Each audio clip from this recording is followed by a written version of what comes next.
back to the prison system. So the privatized prisons and the capitalist drug syndicate, how they work together.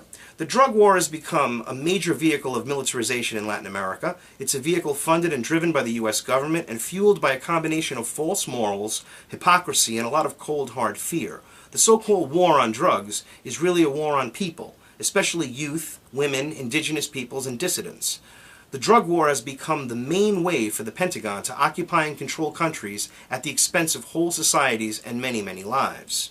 Absolutely true. America as a prison society.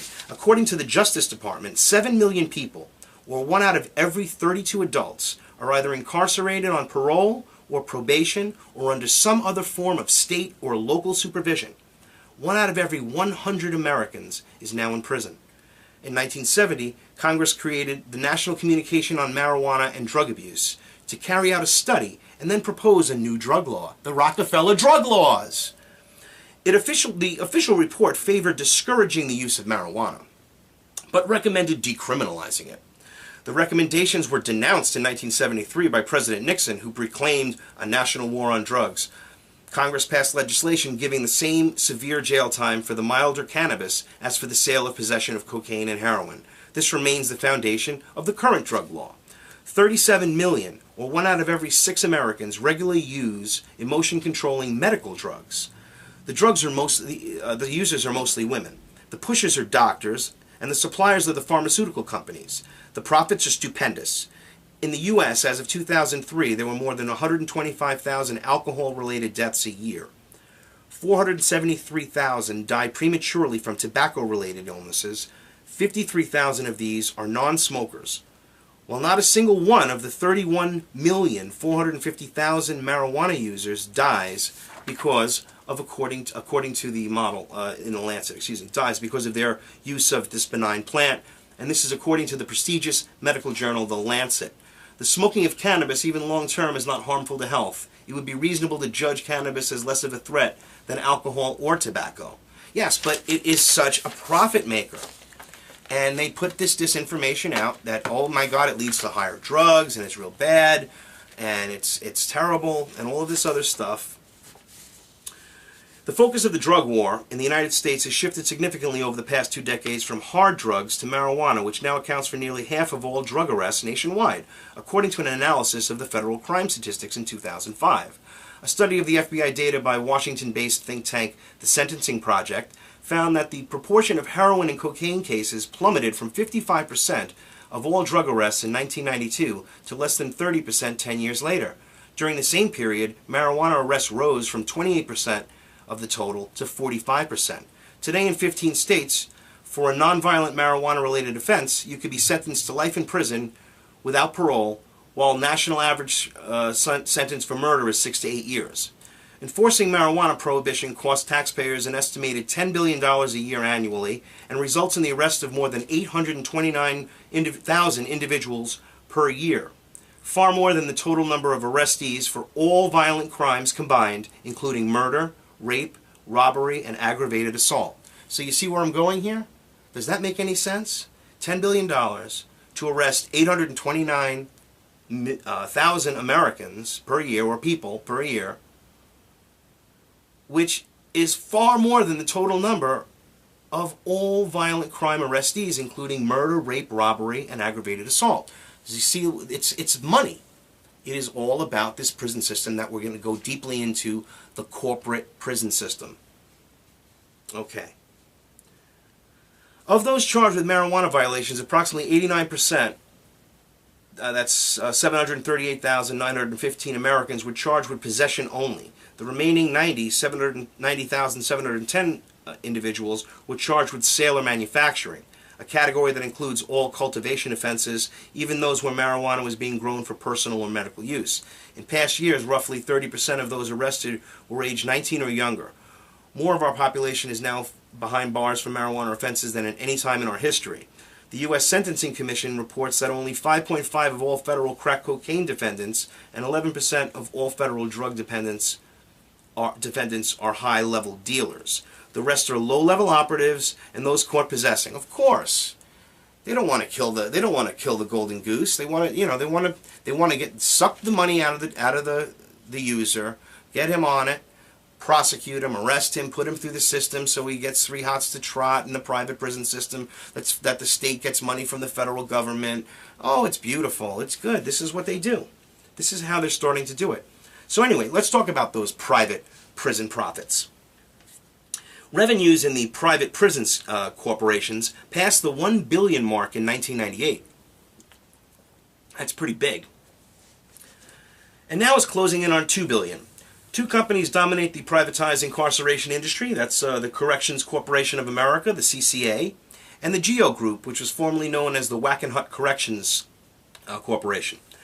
These 2 companies control 75% of the profit incarceration market and make huge donations to Kabalakis. Private prison companies remain profitable by supporting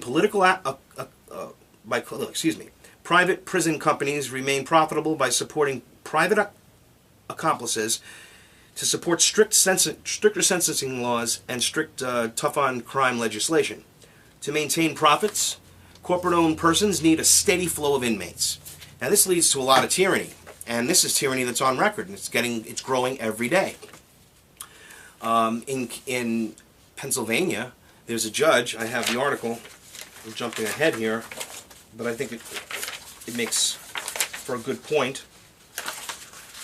Where a judge was guilty of taking bribes from a private prison, sending juveniles to a for-profit lockup.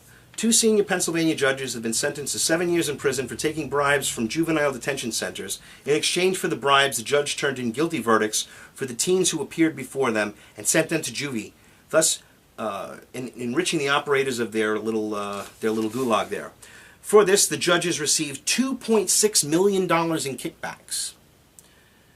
Mark Chiavarella was convicted of racketeering in a case that accused him of sending young offenders to these prisons, detention centers, for $1 million in illicit payments from the builder and owner.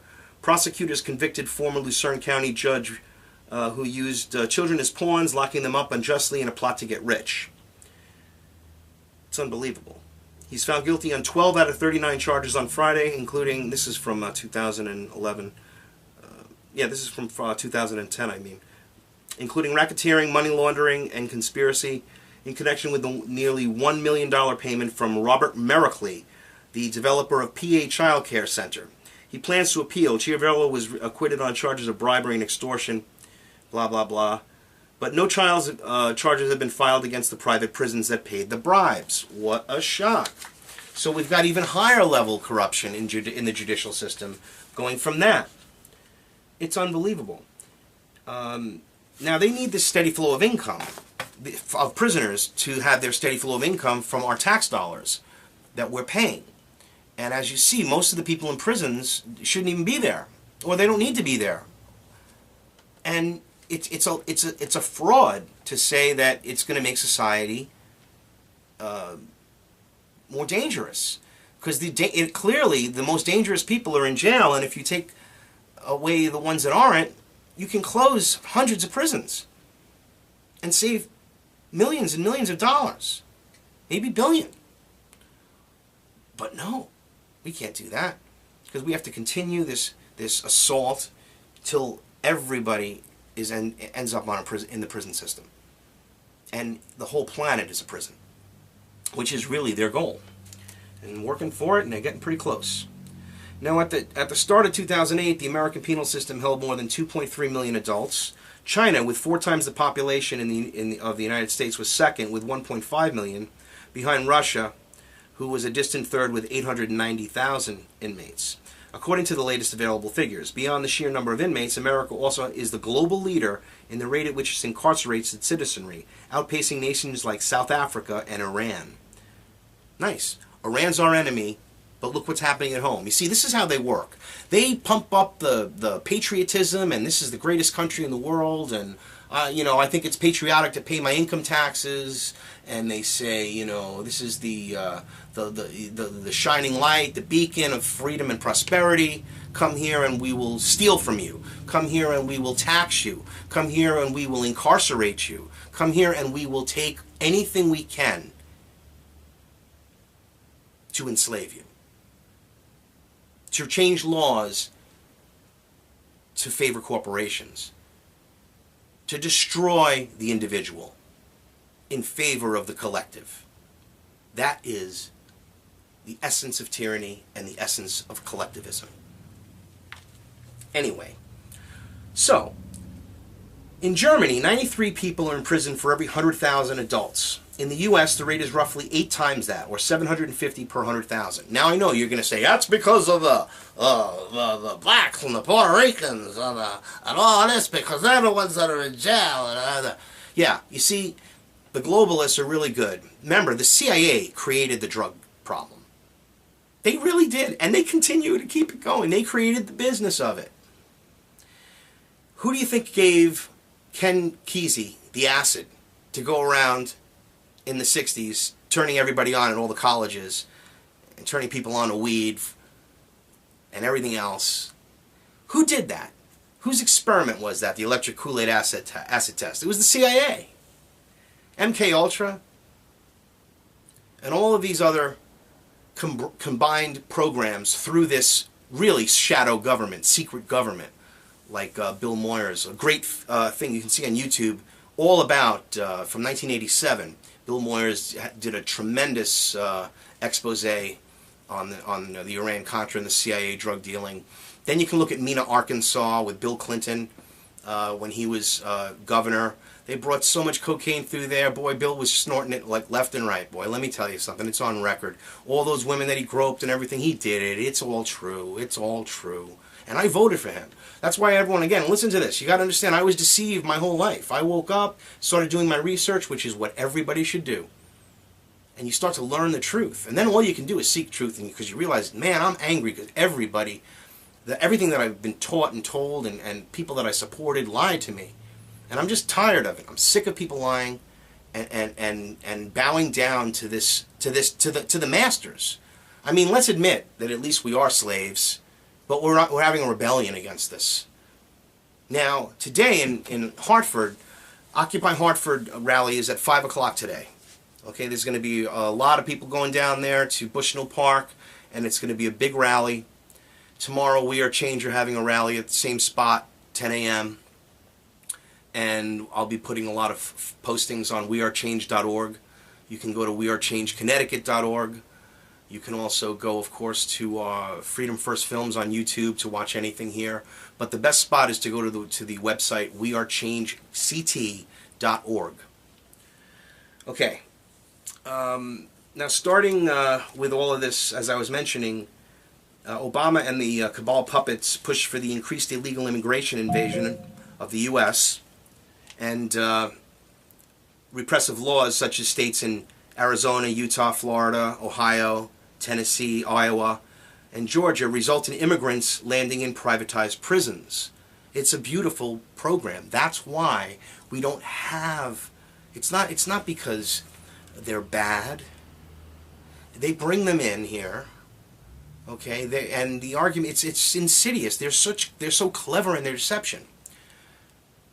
They're going to get... Everybody in America is going to be angry. And I'm angry too. I mean, I'm not blind to what it really means, but I'm angry that they come here and they don't pay taxes and all this other stuff. I don't want to pay the taxes they want us to pay because most of them are fraudulent. I mean, it's ridiculous. We're overtaxed. It's beyond comprehension. They use taxes and money, dollar devaluation. It's not inflation. It's dollar devaluation to further enslave us so that we won't be able to buy the properties and be owners. It's going to come to that point. And unless we all wake up and really, really say no, no, no, and let these guys take the haircut. And if anyone should get a bailout, it should be the American people. We are the ones that need the bailout. Give me $53,000 instead of, $1 trillion to trillions and trillions of dollars to all of these criminal bankers, these that stole the money, created the fraud through Glass-Steagall being repealed. And Clinton laughing with Larry Summers, and he's such a genius, and they're laughing all the way while everybody's deceived, and Clinton's global initiative, and all of this madness, and then Bush continued the agenda, the New World Order agenda, just like his father, and just like Obama's continuing it. It's the same agenda. Whole countries at the expense of whole societies and many, many lives. Absolutely true. America as a prison society. According to the Justice Department, 7 million people, or 1 out of every 32 adults, are either incarcerated on parole or probation or under some other form of state or local supervision. 1 out of every 100 Americans is now in prison. In 1970, Congress created the National Communication on Marijuana and Drug Abuse to carry out 150,000 marijuana users dies because of, according to the model in the Lancet, dies because of their use of this benign plant, and this is according to the prestigious medical journal, The Lancet. The smoking of cannabis, even long-term, is not harmful to health. It would be reasonable to judge cannabis as less of a threat than alcohol or tobacco. Yes, but it is such a profit maker. And they put this disinformation out that, oh my God, it leads to higher drugs and it's real bad. Back to the prison system. So the privatized prisons and the capitalist drug syndicate, how they work together. The drug war has become a major vehicle of militarization in Latin America. It's a vehicle funded and driven by the U.S. government and fueled by a combination of false morals, hypocrisy, and a lot of cold, hard fear. The so-called war on drugs is really a war on people, especially youth, women, indigenous peoples, and dissidents. The drug war has become the main way for the Pentagon to occupy and control, study, and then propose a new drug law, the Rockefeller drug laws. The official report favored discouraging the use of marijuana, but recommended decriminalizing it. The recommendations were denounced in 1973 by President Nixon, who proclaimed a national war on drugs. Congress passed legislation giving the same severe jail time for the milder cannabis as for the sale or possession of cocaine and heroin. This remains the foundation of the current drug law. 37 million, or 1 out of every 6 Americans, regularly use emotion-controlling medical drugs. The users are mostly women. The pushers are doctors, and the suppliers are the pharmaceutical companies. The profits are stupendous. In the U.S., as of 2003, there were more than 125,000 alcohol-related deaths a year. 473,000 die prematurely from tobacco-related illnesses.